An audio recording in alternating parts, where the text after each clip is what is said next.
Apa? Bayu apa? Terus nanti siapa yang ngurusin gua, Mae? Jawab Andre, nggak pernah berubah. Jadi laki-laki jangan maunya diurusin doang, jangan maunya dimengertiin tapi enggak ngerti balik, kata Mae dengan suara tegas. Tengah malam Mae seperti kerasukan yang kali ini bisa menjawab, ucap Andre. Bahkan Mae membuat Andre ketakutan sampai merinding.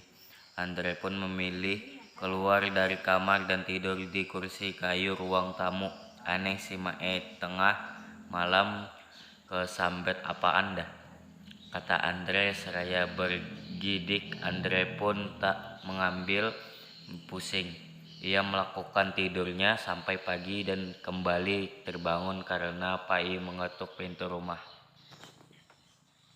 Sederhana itu. Siapa sih? Pagi-pagi udah ganggu aja, kata Andre seraya bangun dari tidurnya. Andre pun membukakan pintu dan terlihat Pai yang membawa bingkisan. Untuk sarapan bersama itu tersenyum menunjukkan gigi putih yang berjajar dengan rapinya. Lo masuk-masuk, kata Andra seraya memberikan jalan pada Pai dan Mae yang baru datang dari dapur. Itu terlihat sudah memasang 2 layar koyo di pelipisnya. Mae terlihat pucat dan Mae pun menanyakan untuk apa Pai datang. Mau sarapan bersama, Bu. Alif ada. Pai juga bawakan buat ibu dan bapak, kata Pai seraya menunjukkan 4 bingkisan yang ia bawa. Pai membawa bubur ayam langganan Arif. Komplek datang sate usus, telur, puyuh, dan hati ampela. Sementara Mae yang melihat Pai itu teringat dengan mimpinya semalam dan sekarang Mae melihat kalau Pai sedang menertawakannya padahal Pai sedang duduk bersama Andra yang mengajarkannya duduk dan membuka bingkisan itu. Mae hanya bisa menekan kepalanya seraya terus memintanya pergi. Entah siapa yang Mae maksud karena Mae tak menyebut nama. Alif yang baru saja selesai mandi dan bersiap itu mendengar suara Mae yang seperti kesakitan segera keluar dari kamar. Terlihat Andra dan Pai sudah berada di kanan kiri Mae. Ada apa, Bayu? Apa sama ibu? Tanya Alif yang berjongkok di depan Mae. Mae pun jatuh pingsan dan Pai meminta pada Alif untuk membawa Mae ke rumah sakit. Aduh, gimana biayanya? Gua enggak punya duit, gumam Andra seraya menggaruk kepalanya. Tolongin aja dulu urusan duit belakangan, kata Alif dan Andra pun segera meminjam mobil angkot tetangga. Tidak lupa membawa sarapan tadi ikut bersamanya dan sesampainya di rumah sakit Pai yang membiayai semua. Punya calon menantu orang kaya, enak juga pagi-pagi dapat dianterin sarapan. Soal biaya enggak pusing, batin Andra seraya menyantap sarapannya. Sempat-sempatnya sarapan tuh orang, batin Alif yang sedang khawatir dan menunggu hasil pemeriksaan Mae. Bayu, apa? Ntar gue lemes, enggak ada tenaga buat bawa ibu lu balik. Gimana? Baiklah, lu juga sarapan, biar tetap kuat ngurusin orang sakit, kata Andra yang ditatap oleh Alif dan seolah mengerti apa yang dikatakan Alif dalam hati. Fai pun membenarkan ucapan Andra dan membujuk Alif untuk sarapan. Gua nggak bisa sarapan, lihat ibu kayak gitu. Apa ibu kelelahan ya?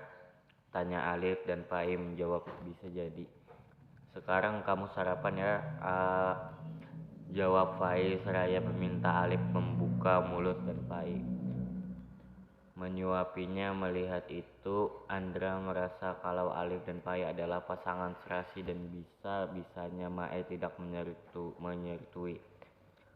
Baru mendapatkan beberapa suap, dokter sudah keluar dari ruang tindakan dan mengatakan kalau Mae mengalami depresi. Ali pun merasa heran apa yang membuat Mae sampai seperti itu.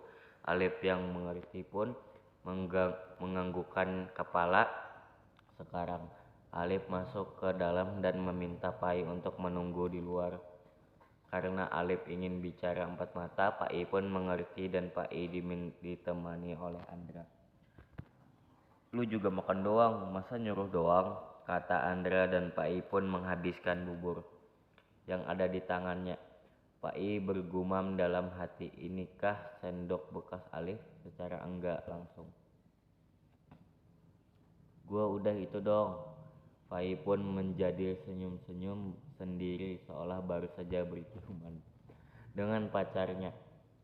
Padahal sendok itu terasa manis karena terbayuan kecap manis isi bubur ayam. Gila nih anak, batin Andra seraya menggelengkan kepala. Andra pun ikut senyum melihat tingkah Pai. Di dalam, Mae tidak mau mengatakan apa yang membuat dirinya stres. Bu, cerita dong apa? Bapak nyakitin ibu lagi, tapi Alif dengan lembutnya dan Mae hanya bisa menangis dan membelakangi anaknya.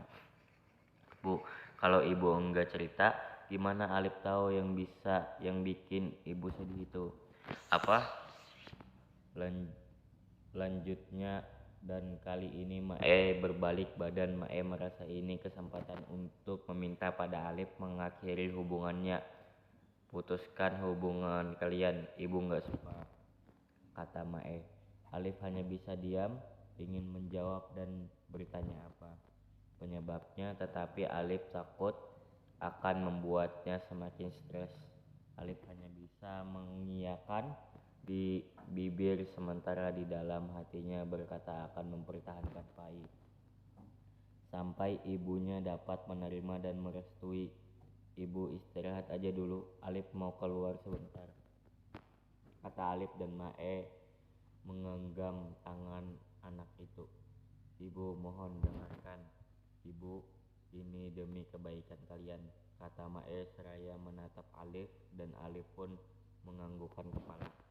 Di luar, Alif mengajak Pai untuk berbicara empat mata. Sebelumnya, Alif meminta maaf pada Pai. Maaf, bukannya gua enggak mau lo datang ke rumah, tapi buat saat ini kita ketemu di luar aja dulu ya. Kita bisa saling tukar kabar kalau mau ketemu. Gimana?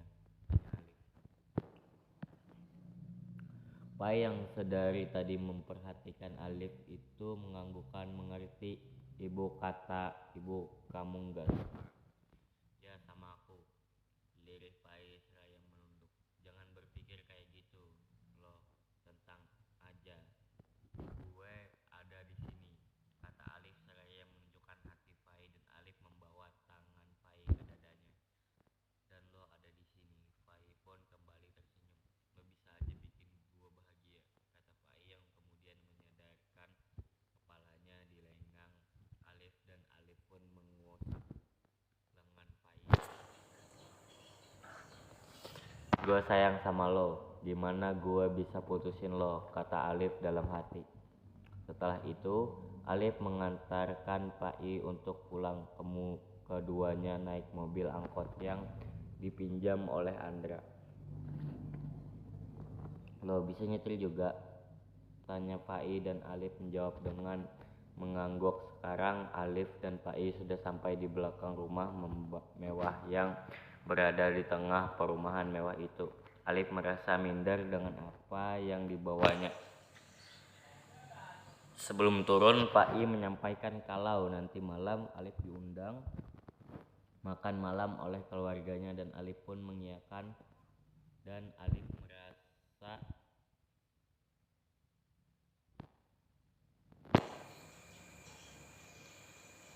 berdebar banyak pertanyaan di kepalanya. Gua deg-degan gini, kira-kira nanti bakal ditanyain apa aja ya, gumam Alif dalam hati. Malam ini Mae tidak dapat tidur dengan pulas. Ia dihantui rasa bersalah. Mae terbangun karena Alif dan Pai menertawakannya bersamaan. Ini semua salahmu, jangan salahkan kami saling jatuh cinta. Begitulah ucap Pai yang menertawakannya. Mae yang berkeringat dingin pun terbangun. Ia melihat Andra yang berada di sampingnya. Ini semua salahmu juga. Seandainya kamu enggak jahat sama aku dan anakku, enggak mungkin aku melakukan ini, kata Mae dalam hati. Mae pun mengambil bantal dan bersiap membekap suaminya sampai tewas. Tetapi Mae bersadar kalau dirinya mencintai Andra dan itu adalah keputusannya. Untuk mempertahankan anak yang ada di kandungannya, Mae pun menekkan kepalanya menggunakan dua tangannya. Kepalanya merasakan sakit yang hebat. Mae merintih kesakitan dan itu membuat Andra terbangun. Mae, lu bayu apa? Tanya Andra yang ketakutan. Mae hanya menjawab dengan menggelengkan. Lalu Andra mengambilkan minum di dapur. Apa aku harus stres dulu baru kamu peduli, Mas? Tanya Mae yang menatap Andra tajam. Ya, gua takut lo bayu. Apa bayu apa? Terus nanti siapa yang ngurus gua, Mae? Jawab Andra. Nggak pernah berubah jadi laki. Jangan maunya diurusin doang, jangan maunya dimengertiin tapi nggak ngertiin balik, kata Mae dengan suara tegas. Tengah malam Mae seperti kerasukan yang kali ini bisa menjawab ucapan Andra. Bahkan Mae membuat Andra ketakutan sampai merinding. Andra pun memilih keluar dari kamar dan tidur di kursi kayu ruang tamu. Aneh si Mae, tengah malam kesambet apaan?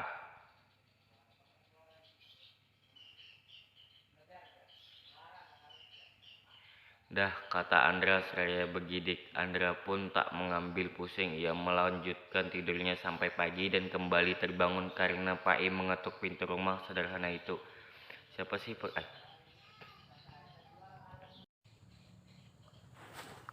Siapa nah?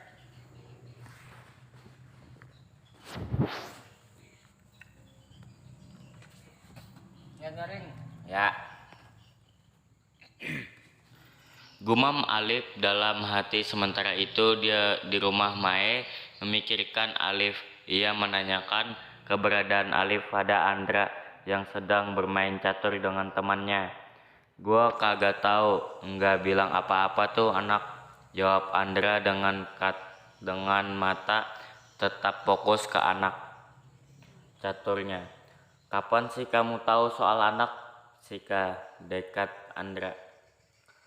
Setelah itu Andra tak menghiraukan Mae lagi. Mae pun mencoba menghubungi Alif dan panggilan tak dijawab olehnya. Apa jangan-jangan mereka ketemuan? Tanyanya pada diri sendiri. Mae pun kembali gelisah. Ia takut dengan mimpi buruk yang belakangan ini menghantuinya. Tepat jam 9 malam, Alif keluar dari rumah mewah itu. Perasaannya menjadi lega setelah lulus dari semua pertanyaan Aditya dan Aditya menyetujui hubungan mereka. Aditya meminta pada Alif untuk menjaga Pai dengan baik. Tentunya banyak lagi yang Aditya minta, termasuk jangan berbuat macam-macam selama masih pacaran. Alif pun mengiyakan dan dalam hatinya sekarang hanya memikirkan restu dari Mae yang belum didapat. Pai menemani Alif yang memarkirkan motornya dan di saat itu juga rombongan Aditya, Keisha dan Fakhir keluar dari rumah bersamaan. Fai menanyakan apa yang terjadi setelah melihat wajah panik keluarganya. Tante, kamu, sayang, dia kritis, kata Keisha seraya membuka pintu mobil dan Keisha tidak lupa mengajak Pai untuk ikut. Alif, ayo ikut, kata Pai seraya menahan tangan Alif dan Alif pun mengiyakan, mengatakan kalau ia akan mengikutinya dari belakang. Pai pun tak berpikir panjang lagi. Ia segera membonceng motor butut Alif dan Fahri yang berada di mobil. Aditya hanya bisa menahan perasaan tidak sukanya pada pasangan baru itu. Aditya tak mau ribut soal anaknya yang tak ikut masuk ke mobilnya. Ia membunyikan klakson pada Alif dan mengatakan untuk hati-hati. Sekarang semua orang sudah menuju ke rumah sakit. Di sana, Yanti tak kuasa melihat anaknya pun kembali kritis. Yanti jatuh pingsan dan sekarang dirawat di rumah sakit yang sama. Sesampainya di sana, Alif dan Pai tiba-tiba lebih dulu. Keduanya bebas hambatan dan Alif pintar mencari jalan alternatif supaya cepat sampai. Pai menggandeng tangan Alif, membawanya ke ruang rawat Monica, dan sesampainya di sana, Monica yang seolah merasakan kehadiran putranya itu kembali berhasil melewati masa kritisnya. Dalam komanya, Doni menguatkan Monica dan tidak bosan meminta Monica untuk bangun demi Fahrinya. Monica hanya bisa menggenggam tangan Doni, tak ingin berpisah darinya. Aku menunggumu di surga, jaga cinta kita supaya tetap utuh. Pintu Doni dan Monica pun hanya membuka mata dan air matanya mengalir. Dokter menjelaskan pada Pai kalau tantenya mengalami trauma pasca kecelakaan. Melihat itu, Alif merasa tidak tega dan baru menyadari kalau wanita yang waktu lalu dijenguknya bersama Alnorda adalah ibu dari Fahri, dan Alif mengira kalau Fahri adalah anak Arno. Apakah Fahri anak Om Arno? Tanyanya dalam hati. Fai dan Alif mendekat. Monica pun berusaha menggerakkan jarinya, tetapi terasa sangat sulit. Jarinya bergerak seru. Fai yang melihatnya dan dokter pun kembali memeriksa. Dokter mengatakan kalau ini kemajuan dan kemungkinan Monica akan secepatnya sadar dari koma.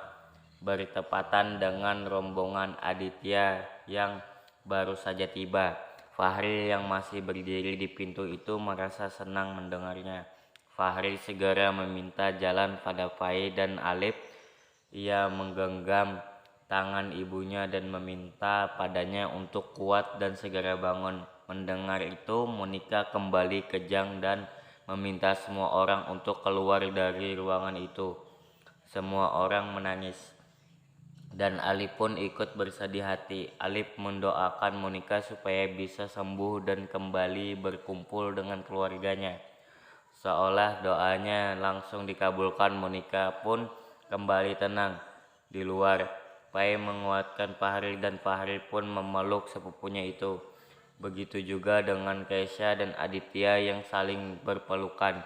Sementara Alif melihat Monica dari celah kaca pintu ruangan ibu kandungnya. Lalu Aditya dan Kesha teringat dengan keadaan Yanti. Aditya dan Kesha meninggalkan rombongan anak-anak untuk ke ruang rawat Yanti. Sesampainya di ruang rawat Yanti, Kesha mengatakan kalau Monica baik-baik saja. Yanti yang sempat sesak nafas itu kembali lega dan mengucap syukur.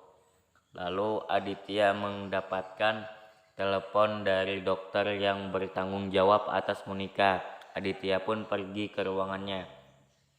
Tentunya di sana banyak hal yang dibahas oleh dokter. Dokter laki-laki itu juga mengatakan kalau Monica kembali kritis. Dirinya tidak dapat menjamin kalau Monica akan kembali berhasil melewatinya dengan baik. Aditya terlihat lesu setelah dokter sudah begitu pasrah dengan keadaan adiknya. Aditya pun kembali ke ruangan Monica. Di sana, Aditya menggenggam tangan adiknya. Bangunlah, memaafkan kamu. Kita mulai semua dari awal. Lihat, anak-anak sudah besar, mereka sudah dewasa. Mungkin sebentar lagi mereka akan segera menikah setelah bertemu jodohnya, kata Aditya dan tak terasa air matanya menetes mengenai tangan adiknya. Aditya meminta pada semua anak-anak untuk pulang karena hari sudah malam. Aditya menunggu Monica dan Yekesha menunggu Yanti. Sebelum pergi, Alif pamit pada Aditya dan pada Monica. Tante, cepat bangun. Sekarang Alif pamit dulu. Lain waktu akan datang untuk menjenguk lagi. Monica pun kembali merespon, kali ini dua jarinya yang dapat digerakkan, tetapi hanya Fahri yang menyadari itu dan Fahri memilih untuk diam. Ia kembali harus merasakan cemburu, dan kali ini karena seolah Monica merespon Alif sedangkan Monica tidak pernah meresponnya. Mah, Fahri pulang dulu, besok Fahri datang lagi, kata Fahri yang kemudian mencium punggung tangan Monica.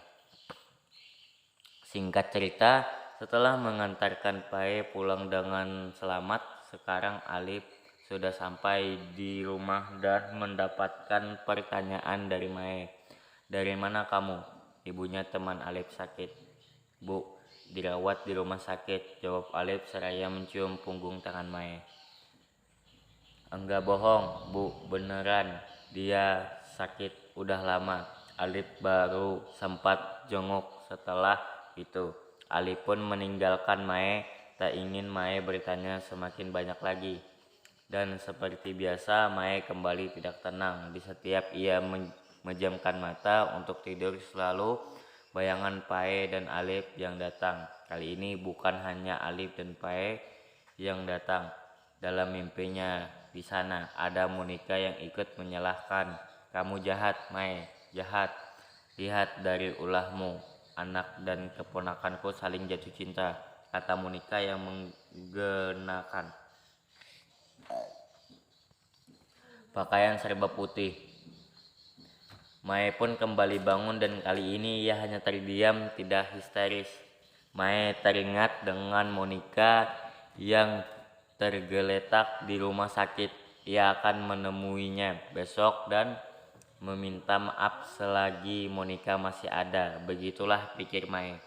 Benar saja, pagi-pagi sekali Mae sudah tidak ada di rumah. Wanita itu pergi ke rumah sakit untuk menemui Monica di kamar itu. Awalnya Mae hanya menatap Monica yang berbaring lelah. Bangun kamu, semalam kamu menyalahkanku. Kamu enggak pernah tahu gimana rasanya jadi aku. Aku hanya ingin yang terbaik buat anakku. Sekolah tinggi dan hidup berkecukupan. Bebas dari bapaknya yang hanya mementingkan dirinya sendiri, kata Mae dengan sisi egoisnya. Lalu Mae menangis dan bersadar kalau dirinya bersalah. Semua berawal dari keegoisannya. Mae pun duduk di kursi yang tersedia. Ia mengajak Monica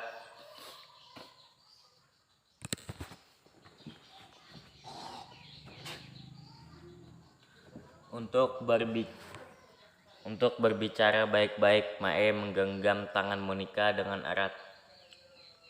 Maafkan aku, Mbak. Aku enggak ada niat jahat sama kamu. Bahkan aku merawat anak kamu dengan baik. Dan karena kebodohanku, anakku sendiri yang kutukar tak pernah mendapatkan kasih sayang dari orang tuanya, ucap Mae yang kemudian menangis terseduh. Bangun, Mbak. Berikan kasih sayang itu pada Fahri seperti aku memberikan kasih sayang untuk Alif. Selain kehidupan yang layak, aku juga mau Fahri merasakan kasih sayang dari ibunya. Lirih Mae, dan tanpa Mae sadari kalau Fahri sudah mendengar semua. Fahri berdiri di pintu dan sekarang menutup pintu itu dengan keras, membuat Mae sadar kalau ada yang menguping. Mae bangun dan keluar dari ruangan itu, duduk untuk melihat siapa yang mengetahui rahasianya. Mae melihat Fahri yang berdiri membuat Mae hanya bisa meratapi kesedihannya. Mae terduduk dan menangisi Fahri yang sudah pasti akan membencinya. Mae pun bangun lalu mengejar Fahri yang merasakan sakit hati. Fahri tidak terima kalau ternyata dirinya bukan anak kandung Monica yang selama ini ia tunggu. Tapi sayangnya Mae tidak dapat mengejar Fahri yang sekarang sudah berada di atas motornya. Ia mengendarainya dengan kecepatan tinggi sampai harus ditilang polisi, dan Aditya meminta pada Alno untuk mengurus Fahri karena dirinya sedang mengurus Yanti. Hari ini Aditya juga meminta pada Arno untuk mengurus semua pekerjaan. Bayu, apa paman yang datang di mana Pak D? Tanya Fahri. Ia menginginkan perhatian dari Pak D-nya. Padahal selama ini Fahri tidak pernah menolak sama sekali bantuan apapun dari Arno. Dan sekarang Fahri merasa kalau Aditya memang tidak peduli dengannya. Bayu, apa Pak D enggak peduli sama Fahri paman? Tanyanya seraya menatap Arno. Nanti Pan jelaskan. Setelah mengurus semua, kata Arno seraya menepuk bahu kanan Fahri. Fahri pun hanya bisa memalingkan wajahnya. Ia merasa kecewa pada hidupnya. Setelah menunggu beberapa saat, sekarang Fahri sudah bisa dibawa pulang oleh Arno. Tetapi Arno meninggalkan motor Fahri di sana. Anak buahnya yang akan mengambil. Arno mengajak Fahri masuk ke mobilnya. Dengar Pak Demo sedang sibuk mengurus oma kamu. Lagi pula sudah ada paman. Paman akan selalu ada buat kamu. Dan ini juga permintaan paman untuk urusan kamu, biar paman yang mengurus semua, termasuk kebutuhan kamu, kata Arno seraya menatap Fahri yang tak mau menatapnya. Bayu, apa paman begitu baik sama Fahri? Apa ada rahasia lain yang Fahri enggak tahu? Tanya Fahri menyelidik. Kalau ini menatap tajam Arno, dan Arno hanya membalasnya dengan senyum. Arno segera memarkir mobilnya dan melanjutkannya. Perlahan, tidak ada, jawab Arno seraya fokus ke depan. Maaf Fahri, papa akan memberitahu semua setelah mama kamu bangun. Papa harus mendapatkan izin darinya buat menceritakan semua. Itulah janji papa pada Pak D dan mama kamu, batin Arno. Paman, dereh Fahri seraya menatapnya. Arno pun melihat ke arah Fahri. Iya, jawabnya. Fahri ingin bercerita, tapi Fahri takut Fahri menerima Bayu nyataan kalau Fahri bukanlah anak kandung mamah, batin Fahri. Ya, ada apa? Tanya Arno pada Fahri yang terdiam. Enggak jadi paman. Fahri mau ke rumah sakit, mau jenguk mamah. Mendengar itu Arno pun membawa Fahri ke rumah sakit. Arno ikut menjenguk Monica, dan di sana Arno tidak mengatakan apapun. Ia hanya menatap tak tega pada Monica yang belum juga membuka mata. Paman, bukankah paman harus bekerja? Tanya Fahri, dan Arno hanya mengangguk. Setelah itu Arno keluar dari ruang Monica. Dan Fahri bertanya merencanakan sesuatu apa itu. Fahri ingin memastikan sendiri kalau dirinya adalah anak kandung Monica, dan ucapan wanita itu, Mae, tidaklah benar kali ini. Fahri akan melakukan tes DNA dengan Monica secara diam-diam. Di rumah Alif pamit pada Mae yang baru kembali entah dari mana. Bu, Alif mau berangkat. Ibu kalau masih sakit nggak usah kerja dulu, istirahat aja di rumah, kata Alif yang sedang memakai sepatunya. Dan Mae tidak menghiraukan Alif. Ia berlalu masuk ke kamarnya. Bayu, apa Mae? Nggak biasanya cuek sama lo, kata Andra yang sedang menonton televisi. Alif tak menjawab. Ia hanya diam lalu pergi untuk bekerja. Alif yang sedang memarkirkan motornya itu merasa aneh dengan Mae. Ibu Bayu apa? Ya, aman enggak ya gue tinggal kerja. Gue takut ibu histeris, apa jangan-jangan ibu mengalami gangguan jiwa. Astaga Alif, itu ibu lo. Tega amat lo katain ibu sendiri gila, batin Alif. Kerja dulu lah, nanti siang pulang lihat keadaan ibu sekalian. Bawa makan siang, kata Alif yang kemudian pergi dari halaman rumahnya. Di kos Bila ia merasa senang karena Bayu mengajaknya untuk sarapan bersama. Tetapi setelah mengetahui kalau Bayu datang dengan membawa nasi uduk untuk sarapan di kos Bila, ia menjadi dingin. Bayu, kapan kamu balik ke keluarga kamu? Aku enggak enak. Kamu biasanya hidup berkecukupan, sekarang kaya jadi gembel, kata Bila seraya membuka bungkusan itu. Bayu yang duduk di tepi ranjang Bila itu menatapnya lalu tersenyum. Bayu, apa aku harus balik? Kan aku udah pilih kamu daripada keluarga. Kita bakal mulai dari awal, Bil, jawabnya. Terus mau sampai kapan, Bayu? Sampai aku dapat kerja, aku bisa beli rumah sendiri, buka usaha sendiri. Lama, Bayu, protes Bila seraya menyantap sarapan itu dengan terpaksa. Bila teringat dengan beberapa waktu lalu Bayu selalu mengajaknya ke tempat mewah dan sekarang hanya makan berdua di kos, itu pun nasi uduk. Bila tak menunjukkan lagi sisi agresifnya yang ada. Bila semakin ilfil dengan Bayu yang tak mau menurutinya untuk segera berbaikan dengan ayahnya. Kalau aku balik ke rumah, aku harus terima perjodohanku, Bil. Nantinya bukan kamu istriku, jawab Bayu dan Bila mendadak tersedak nasi uduk saat mendengarnya. Maksud hati Bila adalah Bayu berbaikan dan tetap mempertahankan hubungannya apapun yang terjadi. Begitulah harapan Bila. Bayu, apa kamu enggak siapkan kehilangan aku? Tanya Bayu seraya memberikan air mineral pada Bila. Selesai sarapan, Bayu mengatakan kalau dirinya akan mengantarkan Bila bekerja dan sekarang hanya membawa motor. Ia membeli motor bekas dengan sisi uang yang dimiliki. Mana mobil kamu, Bayu? Tanya Bila yang tak melihatnya. Bayu mengangguk, tengkuknya diambil sama ayah, karena itu pemberian ayah, bukan hasil beli sendiri. Apa? Jadi kamu benar-benar jatuh miskin, Bayu? Tanya Bila yang tak percaya kalau Bayu sudah tidak memiliki apapun lagi. Tapi kamu tenang aja.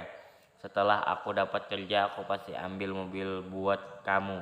Biar kamu enggak kepanasan atau kehujanan, kata Bayu seraya menarik lega Bila supaya mau naik ke motornya. Aku enggak butuh janji, Bayu, kata Bila seraya melepaskan tangan Bayu dari lengannya. Bila pergi meninggalkan Bayu dan memilih untuk naik taksi. Bila, seru Bayu yang terus memanggilnya dan Bayu diabaikan oleh Bila. Bil, aku masih cinta sama kamu. Aku harap kamu juga tetap cinta aku, apa adanya, batin Bayu seraya menatap kepergian Bila. Mai yang tidak bekerja itu pergi ke rumah kampus Fahri, berharap di sana akan bertemu dengan anaknya. Tetapi Fahri yang baru turun dari taksi itu mengabaikan Mae. Fahri memilih untuk seolah tak melihatnya. Wanita berdaster itu pun berjalan secepat ke arah Fahri dan Fahri merasa malu dengan penampilan Mae yang seperti pembantu dan terus mengikutinya dari belakang. Fahri mendengarkan ibu nak lirih Mae seraya mengatukkan dua telapak tangannya. Tetapi Fahri tetap mengabaikannya. Ia semakin mempercepat langkahnya dan sampai Mae terjatuh pun Fahri tak mau melihat ke belakang dan Fahri ternyata diperhatikan oleh Tiara yang baru saja tiba di halaman kampus. Fahri, seru Tiara. Fahri pun mengabaikannya. Ada apa? Tanya Pae yang juga baru datang. Enggak tahu, Fahri kayaknya lagi ada masalah, kata Tiara. Ya jelas ada masalah. Mamanya kan belum bangun, jawab Pae seraya merangkul Tiara. Bukan itu, tapi sama perempuan itu, kata Tiara seraya menunjukkan Mae yang menatap Fahri dari kejauhan. Dia kan calon mertua gua, ngapain di sini? Bayu Al sama Fahri juga, tanyanya seraya memperhatikan Mae yang kemudian pergi dari halaman kampus. Pae lebih memilih mengejar Fahri karena perasaan Pae mengatakan kalau Mae tidak menyukainya. Pae meraih lengan Fahri dan Fahri mengibaskan tangan Pae. Fahri mendadak jadi dingin dan keras batu. Dia, Bayu, apa sih? Enggak, biasanya kayak gitu, kata Tiara yang berada di samping Pae. Enggak tahu gue juga, jawab Pae yang kemudian segera mengajak Tiara. Karena kelas sebentar lagi akan mulai, di kelas Tiara ingin menceritakan kalau dirinya dijodohkan, tetapi Tiara menahan itu. Ia merasa gengsi dan takut ditertawakan Pae. Jam istirahat, Alif pulang dengan membawakan soto ayam juga nasi untuk Mae. Andra pun memprotes Alif, beli kok, buat sendiri aja. Buat bapak mana? Makanya jadi laki itu keluar rumah sana cari kerja, bukan keluar buat nongkrong doang, jawab Alif seraya meninggalkan Andra yang duduk di teras ditemani secangkir kopi. Alif mencari Mae dan Mae sedang meringkuk di kamar. Bu, lirih Alif yang berdiri di pintu. Mae tetap pada posisinya. Ia tak menoleh sedikit pun. Wanita itu lusuh itu sedang menangisi Fahri yang tak mau mengenalnya. Alif pun menjadi bertanya-tanya apa yang membuat ibunya mendadak berubah. Di rumah sakit, Dimin dan Nika menjenguk Yanti yang masih dirawat. Dimin juga menanyakan soal Bayu padanya. Aditya, lo yakin Bayu bakal balik dengan mobilnya lo ambil? Ya, kalau perempuan itu matre kan mana mau sama Bayu yang miskin, jawab Aditya. Keduanya berada di kantin supaya aman dari Yanti. Sedangkan Yanti belum mengetahui kalau Bayu tidak di rumah. Yanti yang tak melihatnya mengira kalau anak itu sedang sibuk. Terus kita ini udah tua, Aditya. Siapa yang jadi penerus di perusahaan? Jujur, gua harus dapat mantu yang bisa diandalkan, kata Dimin yang kemudian menyeruput kopi susunya. Siapa lagi? Bayu yang akan menjadi penerusnya. Hahaha, jawab Aditya. Terus perusahaan lo? Itu dia. Gua maunya Bayu tetap ada di perusahaan. Gua mau dia jadi penerus dan Fahri menggantikan posisi Arno nantinya. Bisalah Bayu diandalkan sama kita. Dimin mengangguk mengerti, tapi gue kurang resep sama Fahri. Dia kayak enggak kompeten, kayak beda sama Arno. Apa dia niru Monica? Secara kan Monica enggak begitu pintar, gumam Aditya.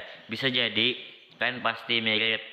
Salah satunya. Mendengar kata mirip membuat Aditya membayangkan wajah Fahri yang tak memiliki kemiripan dengan kedua orang tuanya. Justru Aditya teringat dengan Alif yang baru semalam ia temui. Siang ini Arno menjemput Fahri dan mengajaknya ke kantor. Di kantor Arno menjelaskan jika dirinya sudah tua nanti Fahri lah yang menggantikan dirinya untuk menjadi pendamping Bayu. Mendengar itu Fahri jadi teringat siapa dirinya yang sebenarnya. Gua harus pastiin lebih dulu, gua enggak sabar.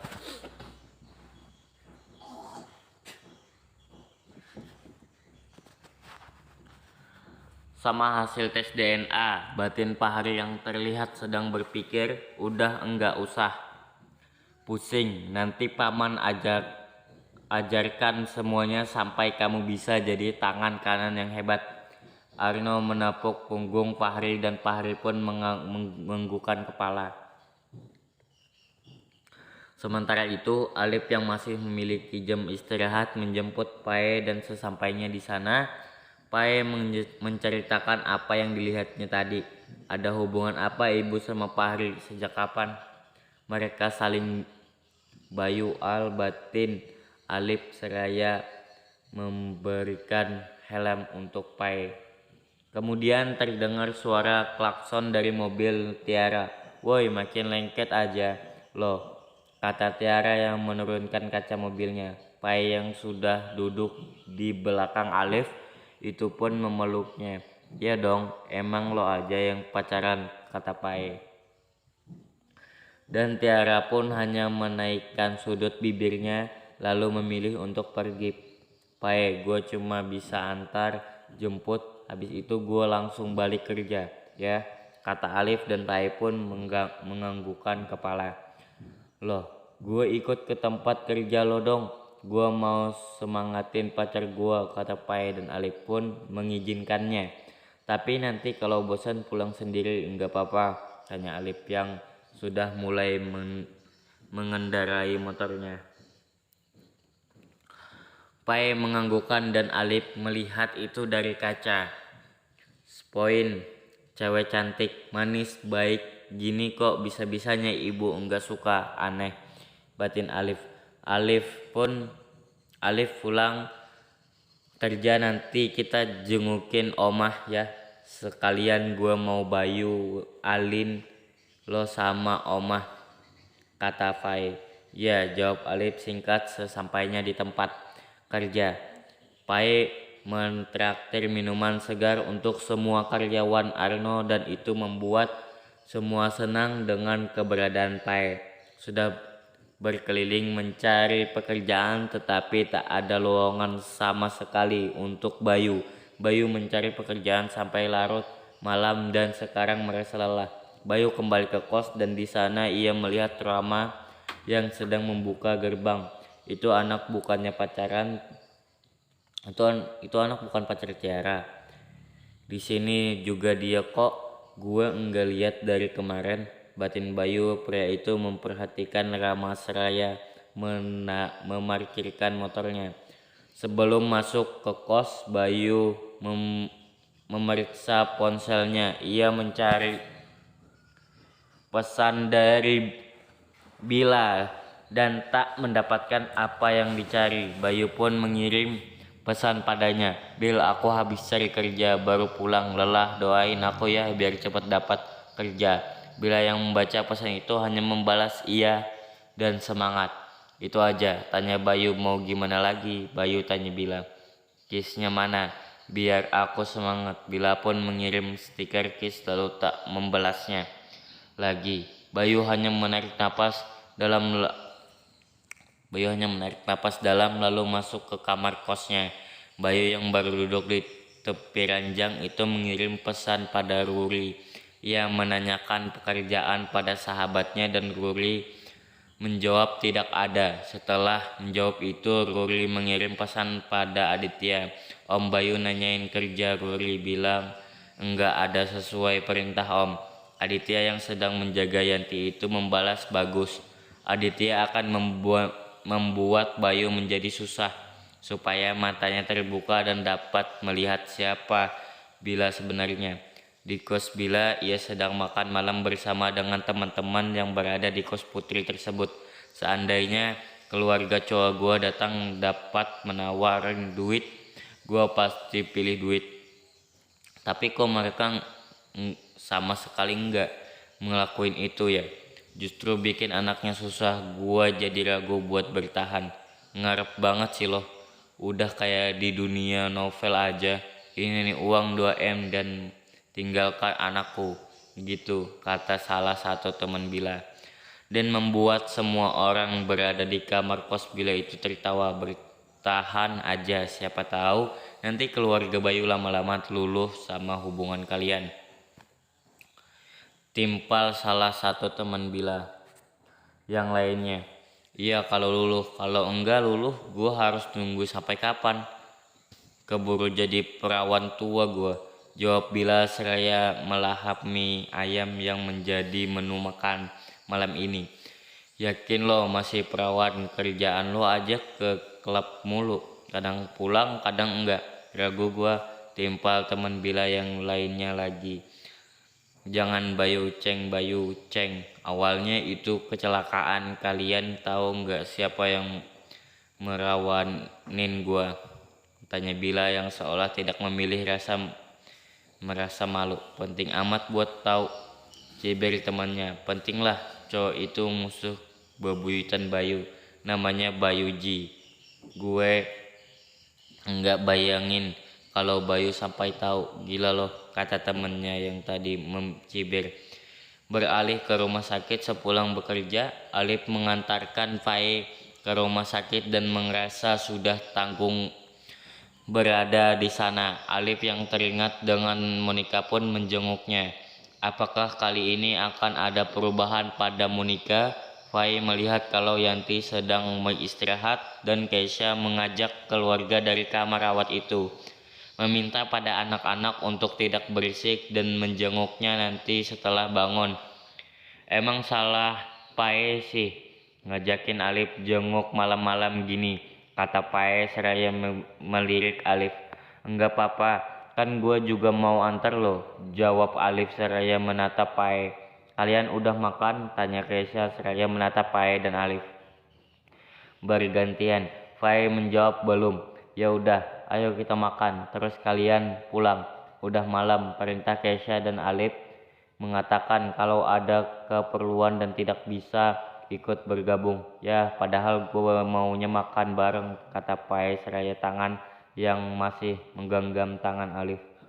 Faye orang ada urusan. Kamu jangan manja dong, kata Keisha yang menengahi. Ya udah deh, jawab lesu Faye seraya melepaskan tangan Alif. Besok kita ketemu lagi, kata Alif dan Faye pun menyunggingkan senyum dan Alif ingin mengikuti kata hatinya yang mengatakan untuk menjenguk Monica. Alif pun pergi ke ruangannya. Sesampainya di sana, Alif melihat Fahri baru saja keluar dari ruang rawat itu. Alif menghindari Fahri. Perasaannya mengatakan kalau Fahri tidak menyukainya. Lalu untuk apa bertemu kalau hanya untuk memupuk rasa benci di hatinya setelah Fahri tak terlihat. Alif pun masuk dan menemui Monica. Tante, Alif menetapi janji sekarang. Alif udah jenguk tante lagi, kata Alif seraya tersenyum. Mendengar suaranya membuat Monica menggerakkan jari telunjuknya dan bibirnya bergumam memanggil nama anaknya. Fahri, lirih Monica dengan terbata. Alif yang terlihat itu pun segera memanggil dokter dengan menekan bel yang tidak jauh dari berangkar. Tidak lama kemudian suster datang dan Alif menceritakan apa yang dilihatnya. Suster pun segera keluar untuk memanggil dokter seraya menunggu Alif. Mengajak Monica bicara dengan mengatakan kalau Fahri ada dan baik-baik saja. Beberapa menit kemudian dokter datang untuk memeriksa. Tentu saja dokter segera memberitahu keluarga Aditya. Aditya merasa kalau ini adalah keajaiban. Sekarang semua orang berkumpul dan Fahri tak suka melihat Alif yang pertama kali melihat dan mendengar Monica siuman.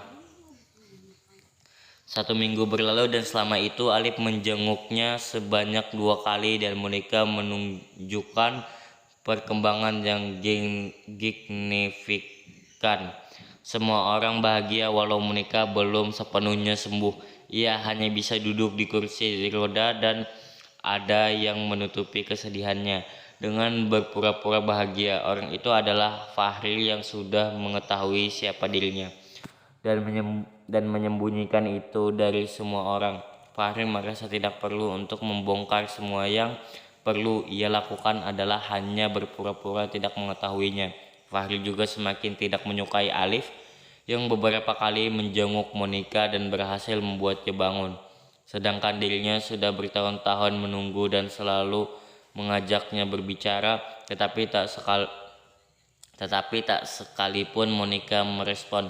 Sudah jelas karena aku bukan anaknya, kata Fahri yang sedang mendorong kursi roda Monica untuk berjalan-jalan supaya tidak bosan.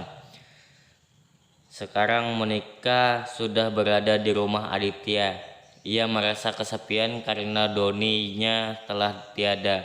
Mah, Bayu apa? Tanya Fahri yang sekarang duduk di bangku taman belakang. Fahri menatap Monica. Ada yang sakit? Tanyanya. Hati mama yang sakit ya, jawab Monica seraya menatap Fahri. Kan ada Fahri mah, mama rindu papa. Kamu, kata Monica, dan Yanti yang berdiri di belakang Monica itu mendengar. Ia pun mengajak Monica dan semua anggota keluarga untuk berziarah ke makam Doni. Sementara itu Bayu semakin dibuat frustasi oleh sikap Bila yang semakin acuh. Sampai sekarang Bayu belum juga mendapatkan pekerjaan yang menurutnya cocok. Ada kerjaan tapi OB. Masa gue jadi OB sih? Gerutu Bayu yang sedang meminum kopi di warung kopi. Bayu tidak berani mengirim pesan pada Bila karena Bila melarangnya sampai Bayu mendapatkan pekerjaan yang pantas atau kembali ke keluarganya dan kembali bekerja di kantor. Bayu yang sudah tidak bisa bersabar lagi itu pergi ke kos Bila, ingin menanyakan bagaimana kelanjutan hubungannya, dan sesampainya di sana Bayu melihat Bila yang sedang masuk ke mobil mewah. Bayu mengikuti mobil itu yang ternyata membawa Bila ke hotel. Astaga, ngapain mereka ke hotel? Tanya Bayu pada dirinya sendiri. Setelah melihat dengan siapa Bila pergi, semakin membuat Bayu merasa hampir gila. Bagaimana tidak, Bila pergi dengan Bayuji yang merupakan musuh bebuyutan Bayu sejak SD dulu. Bayu tak kuat menahan rasa sakit hatinya. Ia mengikuti Bila dan ingin memergoki Bila. Ia ingin mengeluarkan amarahnya. Bayu sempat kehilangan jejak Bila dan Bayuji karena ditahan oleh petugas hotel. Tapi dia pacar gue, gimana gue bisa disuruh tunggu? Protes Bayu seraya jari telunjuk yang menunjuk wajah petugas. Maaf, ini akan melanggar privasi dan ini sudah tugas saya untuk menjaga privasi pengunjung. Bayu pun diseret keluar. Dirinya hanya bisa menangis di trotoar membayangkan kalau Bila sedang bermain kuda-kudaan bersama Bayuji. Bil, pantas aja lo menghindari dari aku, ternyata kamu selingkuh, kata Bayu. Pria itu merasakan sakit hatinya di duanya. Apakah kali ini akan membuat mata Bayu terbuka lebar? Sementara itu di kamar hotel, Bila bukanlah sedang bersama dengan Bayuji. Bila pergi menemui pria yang belakangan ini mengancam akan menyebarkan video juga foto tidurnya dengan Bila. Bila merasa tidak tahan lalu menceritakannya pada Bayuji dan keduanya merencanakan sesuatu untuk si pria supaya berhenti mengancam. Sekarang Bila sudah di kamar dan si pria itu merasa tidak sabar. Ia langsung memeluk Bila dari belakang dan membawanya segera ke ranjang. Akhirnya lo datang juga, Bayu. Apa susah sekali buat lo datang, kata si pria yang terobsesi dengan Bila seraya melepaskan kaosnya. Setelah itu si pria mulai melucuti semua yang melekat di tubuh Bila. Dengan rakusnya ia segera mencium Bila dan sekarang turun ke gundukan kembar Bila. Bila sempat menikmati apa yang dilakukan si pria sebelum akhirnya pria itu tak sadarkan diri setelah menghisap gunung kembar itu yang yang ternyata sudah diberi obat tidur oleh Bila. Bila menertawakan lalu segera memakai kembali pakaiannya. Setelah itu Bila memanggil Bayuji untuk membantunya menggasak semua benda milik si pria. "Bil, apa yang lo lakuin, Bayu? Apa bisa cepat ini dia pingsan?" tanya Bayu. "Ji," seraya menggogoh semua saku celana si pria yang tergeletak di lantai. Bayuji melihat ada KTP lalu menggunakan KTP itu untuk mengambil pinjam online sampai limit 80 juta. "Gua dilawan, dia licik, gua harus lebih licik," kata Bila seraya mencari ponsel si pria di seluruh ruang, dan ternyata si pria juga telah merancam apa yang baru saja dilakukan menggunakan laptopnya. "Lumayan, malah ini seperti ketiban rezeki nomplok mengambil pinjaman atas nama orang lain." Uang cash, ponsel, dan laptop Bila dan Bayuji berbagi hasil dari merampoknya. Sekarang Bayu mengantarkan Bila menjual semua barang itu, dan setelahnya berpesta sampai puas di klub langganannya. Sementara itu Bayu sedang menunggu di depan kos Bila. Entah apa yang Bayu lakukan di sana. Apakah Bayu menjadi semakin bodoh?